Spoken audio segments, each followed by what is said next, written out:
शबे बारात की बरकतें। एक शहर में एक बच्चा रहता था जिसका नाम अली था।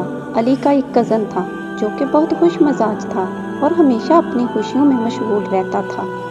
एक दिन अली शबे बारात की रात अपने कज़न के घर जाता है। कज़न के कमरे में पहुंचकर वो देखता है कि कज़न कार्टून देख रहा होता है। अली थोड़ा हैरान होकर उससे कहता है, तुम यहाँ बैठे हो और कार्टून देख रहे हो, तुम्हें नहीं पता कि आज कौन सी रात है? कज़न हंसते हुए जवाब देता है, हाँ मुझे पता है, आज शबे बारात है और मैं तुम्हारा इंतज़ार कर रहा था ताकि हम मिलकर पटाखे, फुलझड़ियाँ और बहुत सारी चीज़ें जलाएं। मैंने अब्बू से बहुत सारी चीज़ें मंगवा कर रखी हैं। अली ने कहा, ये तो कोई बात नहीं है, तुम्हें नहीं पता कि ये रात क्या है? ये रहमतों और बरकतों वाली रात है। हमें इबादत करनी चाहिए, ना कि पटाखे जलाने और कार्टून देखने। अली ने कज़न को बताया, अगर तुम ये पैसे किसी गरीब को दे देते तो अल्लाह तुम्हें बहुत खुश होता और तुम्हें दुनिया और आखिरत की बरकतें मिलती। शबे बारात में हमें अल्लाह की मग़फ़िरत और रहमत की दुआ करनी चाहिए। कज़न ने अली की बातों को समझा और कहा, तुम्हारी बात सच है, हम दोनों मस्जिद चलते हैं, पटाखे और फुलझड़ियाँ नहीं जलाएंगे बल्कि इबादत करेंगे। दोनों बच्चे मस्जिद की तरफ रवाना हो गए। रास्ते में उनके कुछ दोस्त मिलते हैं जिनके हाथों में पटाखे और फुलझड़ियाँ होती हैं। वो दोनों अली और कज़न को देखकर कहते हैं, हमारे साथ शामिल हो जाओ, हम सब मिलकर खुशी मनाएंगे शबे बारात की और पटाखे जलाएंगे। अली ने जवाब दिया, नहीं, हम मस्जिद जा रहे हैं, तुम भी हमारे साथ चलो। तुम जो पटाखे और जड़ियाँ लेकर आए हो वो इस रात के लिए नहीं है।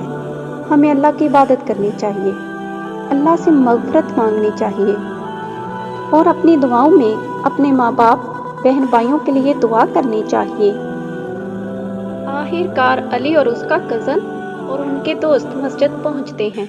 मस्जिद में पहुंचकर वो सब कारी साहब का खुतबा सुनते हैं। कारी साहब शबे बारात के बारे में बताते हैं कि इस रात में अल्लाह की इबादत करना बहुत ज़रूरी है। वो फरमाते हैं, शबे बारात की रात में अल्लाह से मग़फ़िरत की दुआ करें और अपने दिल से तमाम गुनाहों की माफ़ी मांगें। इस रात में अल्लाह की रहमतों की बारिश होती है और जो शख्स अल्लाह से सच्ची तौबा करता है अल्लाह उसे माफ़ कर देता है।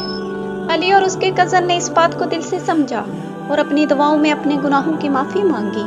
उन्होंने अल्लाह से अपने माँ बाप, बहन भाइयों और तमाम मुसलमानों के लिए दुआ की कि अल्लाह उनको खुश रखे और उनकी ज़िंदगी में बरकतें डाले।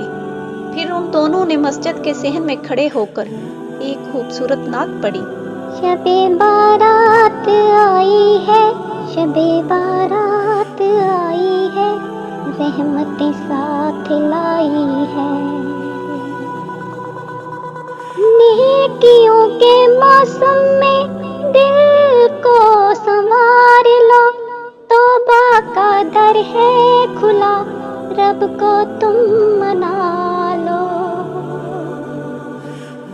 अल्लाह सबका रब है, दर पे बुलाता है, रहमतें बरसेंगी, सजीदे अदा करो।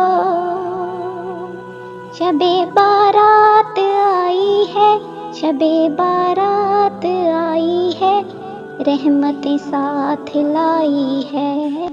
फिर जब अली वापस अपने घर आया तो उसने देखा कि उसकी अम्मी, उसकी दादी और उसकी बहन और उसकी चाची मिलकर ड्राइंग रूम में इबादत कर रही हैं।